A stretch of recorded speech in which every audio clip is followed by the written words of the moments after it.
أعوذ بالله من الشيطان الرجيم بسم الله الرحمن الرحيم الحمد لله رب العالمين الرحمن الرحيم مل کر میرے ساتھ روشی پڑھیے الصلاۃ والسلام علیک یا سیدی یا رسول اللہ وعلی آلک وصحبک یا حبیب اللہ۔ مصطفیٰ کریم صلی اللہ تعالیٰ علیہ وآلہ وسلم کے نوکروں کے نوکر خانہ میں آنے والی تمام قابل احترام اہل ایمان روزہ دار ماؤں بہنوں بیٹیوں کو پیار محبت اور امن کا پیغام سلام پیش کرتی ہوں۔ السلام علیکم ورحمۃ اللہ وبرکاتہ۔ وعلیکم السلام ورحمۃ اللہ وبرکاتہ۔ سیشن نمبر 1 یعنی کہ فہم القرآن پاک میں آج جو قرآنی سفر ہے وہ ہمارا انشاءاللہ تعالیٰ 24واں پارہ ہے اور 24ویں پارے سے شروع ہو رہا ہے۔ ایمان والیو 24ویں پارے میں سورہ زمر کے آخری 5 رکوع 9 رکوعوں پر مشتمل مکمل سورہ مومن اور سورہ حامیم السجدہ کے 6 میں سے 5 رکوع شامل ہیں۔ چلتے ہیں سورہ زمر کے 4تھے رکوع میں۔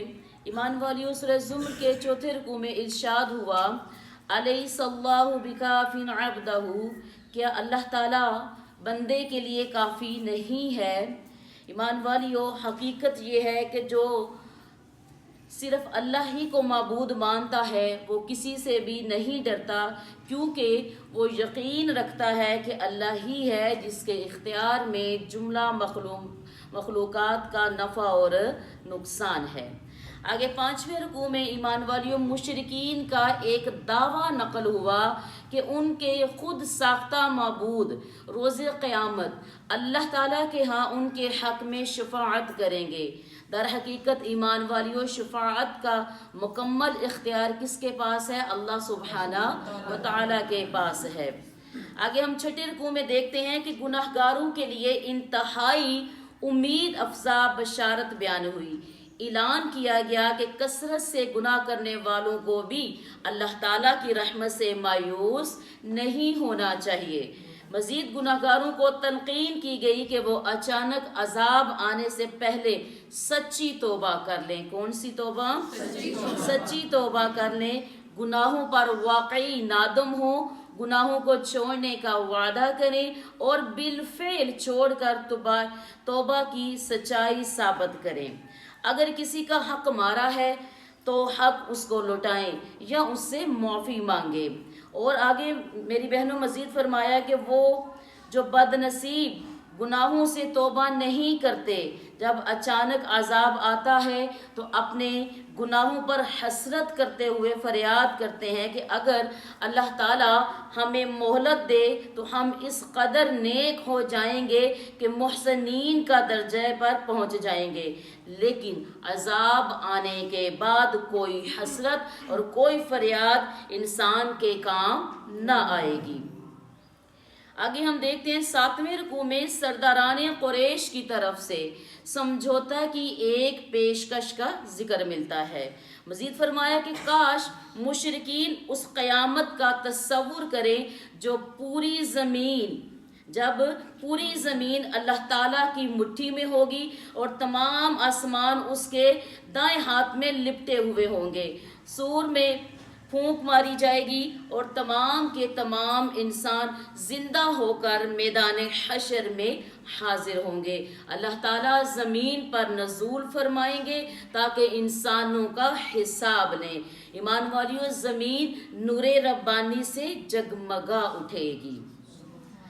آگے ہم دیکھتے ہیں کہ آخری رکوع میں یہ مضمون بیان ہوا ہے کہ کافر گروہوں کی صورت میں جنت کی طرف ہانکے جائیں گے، جہنم کے دروازے ایسے بند ہوں گے جیسے کسی قید خانے کے دروازے بند ہوتے ہیں۔ جہنم پر مامور فرشتے ان سے پوچھیں گے کہ کیا اللہ تعالیٰ کے رسولوں نے تمہیں روز قیامت کے برے انجام سے خبردار نہیں کیا تھا؟ تو کافر اقرار کریں گے کہ ہمیں رسولوں نے خبردار کیا تھا، لیکن ہماری بدقسمتی کہ ہم نے ان کی اس دعوت پر توجہ نہیں دی۔ اور فرشتے کہیں گے کہ جاؤ اور ہمیشہ کے لیے جہنم میں داخل ہو جاؤ۔ ایمان والیوں، متقی یعنی کہ اللہ تعالیٰ کی فرما برداری کرنے والے، یعنی کہ اللہ تعالیٰ کی نافرمانی سے بچنے والے گروہوں کی صورت میں جب جنت کی طرف لائے جائیں گے تو اس کے دروازے پہلے سے ہی کھلے ہوئے ہوں گے۔ جنت پر مامور فرشتے انہیں مبارکباد دیں گے اور ہمیشہ ہمیش کے لیے جنت کی نعمتوں سے سرفراز ہونے والی بشارت دیں گے۔ ایمان والیوں، آخری منظر یہ ہوگا کہ فرشتے اللہ تعالیٰ کے عرش کے گرد گھیرا ڈال کر اس کی تسبیح کر رہے ہوں گے۔ آگے سورہ مومن۔ سورہ مومن کے پہلے رکوع میں ایمان والیوں بشارت دی گئی کہ اللہ تعالیٰ کے مقربین یعنی اس کا عرش اٹھانے والے اور عرش کے گرد طواف کرنے والے فرشتے اللہ تعالیٰ کی تسبیح کرتے ہوئے ان اہل ایمان کے لیے بخشش طلب کرتے رہتے ہیں جو گناہوں پر توبہ کرتے۔ کیا کرتے ہیں؟ گناہوں پر توبہ کرتے اور اللہ تعالیٰ کے راستے کی پیروی کرتے ہیں۔ وہ دعا کرتے ہیں کہ نہ صرف ان مومن بندوں کو بلکہ ان کے اہل و عیال، باپ دادا، اولاد اور بیویوں کو جنت کی نعمت عطا کی جائے۔ کون کرتے ہیں؟ فرشتے یہ دعا کرتے ہیں۔ کون؟ فرشتے۔ اللہ تعالیٰ ہمیں بھی ایمان والیوں فرشتوں کی دعاؤں کا مصداق بنائے اور اپنا سایہ رحمت میں جگہ عطا فرمائے۔ دوسرے رکوع میں آگاہ کیا گیا کہ اہل جہنم عذاب کی شدت سے بیزار ہو کر خود کو کوس رہے ہوں گے کہ انہوں نے دنیا کی وقتی لذتوں کے بدلے، کون سی دنیا کی وقتی لذتوں کے بدلے خود کو کتنے بڑے عذاب کا مستحق بنا دیا۔ اللہ تعالیٰ فرمائے گا آج تمہیں جو بیزاری ہو رہی ہے مجھے اس سے زیادہ ناراضگی ہوتی تھی جب تم دنیا میں ایمان کی دعوت کو جھٹلاتے تھے۔ کس کی دعوت کو؟ کس کی؟ ایمان کی دعوت کو۔ آگے ایمان والیوں اہل ایمان کو تلقین کی گئی کہ وہ صرف اور صرف اللہ ہی کو پکارے، خواہ کافروں کو کتنا ہی برا محسوس ہو۔ پھر اگر وہ چاہتے ہیں کہ اللہ تعالیٰ ان کی دعائیں سنے تو انہیں چاہیے کہ وہ بھی اللہ تعالیٰ کی پکار سنے، یعنی اس کی مکمل اطاعت کریں۔ کس کی؟ کس کی؟ تھوڑا جاگ کر بولو نا ذرا، کس کی؟ اللہ سبحانہ وتعالیٰ کی۔ آگے تیسرے رکوع میں ایمان والیوں بیان کیا گیا کہ حضرت موسیٰ علیہ السلام کو فرعون، حامان اور قارون کی طرف واضح معجزات کے ساتھ بھیجا گیا۔ ان ظالموں نے معجزات کو جادو قرار دیا اور سرکشی کی انتہا کو پہنچے۔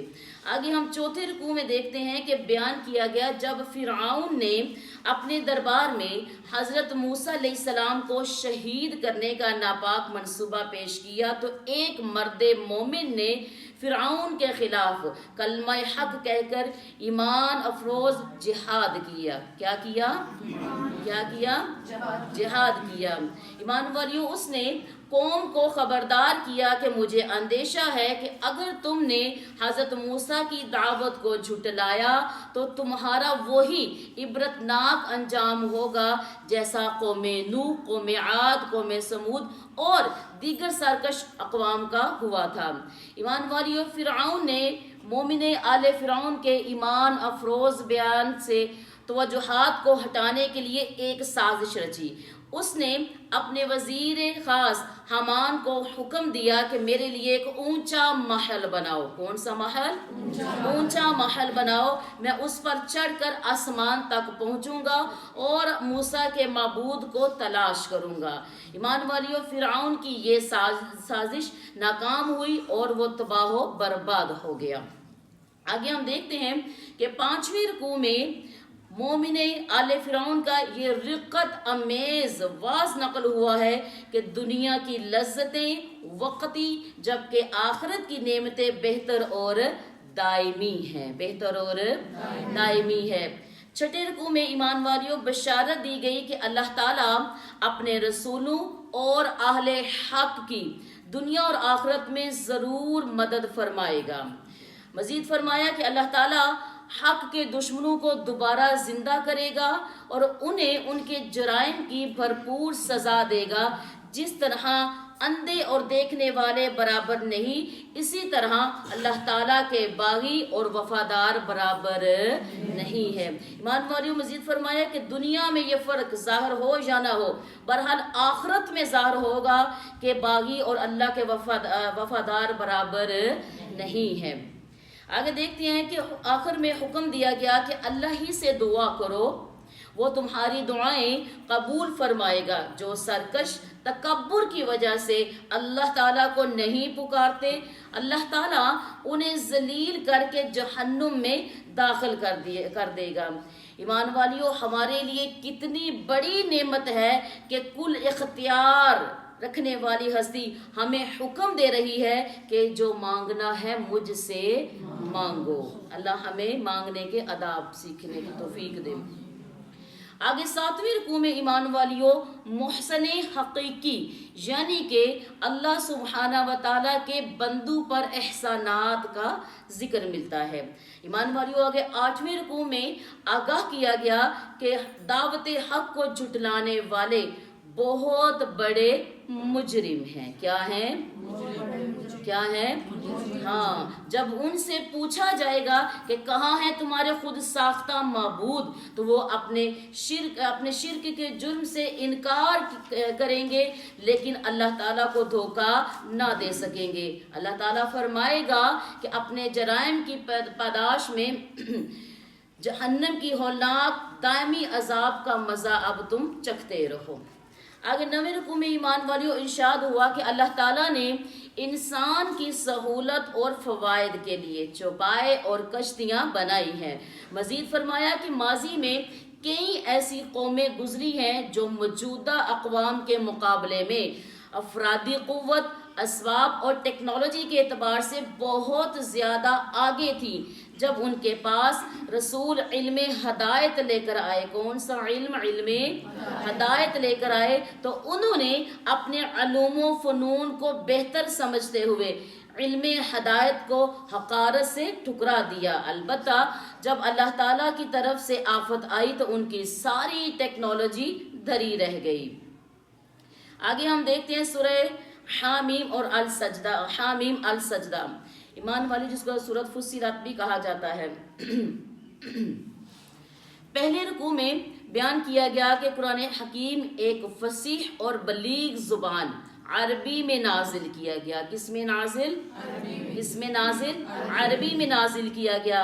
ایمان والے، کفار مکہ کی بدقسمتی ہے کہ وہ اتنی عظیم نعمت کی ناقدری کر رہے اور بڑی ہٹ درمی سے اس کی تعلیمات کو جھٹلا رہے ہیں۔ یہ پہلے رکوع میں آپ کو ملے گا۔ اس کے برعکس جو لوگ قرآن حکیم کی دعوت قبول کر رہے ہیں اور اس کی تعلیمات پر عمل کر رہے ہیں، ان کے لیے ایسا اجر ہے جس کی کوئی انتہا نہیں ہے۔ آگے دوسرے رکوع میں بتایا گیا ہے کہ اللہ تعالیٰ نے زمین اور اس کے جملہ خزانے 4 دنوں میں بنائے۔ کتنے؟ 4 دنوں میں بنائے۔ 7 آسمان 2 دنوں میں تخلیق کیے، پھر زمین اور آسمانوں کے کردار کے لیے ایک ضابطہ طے کیا۔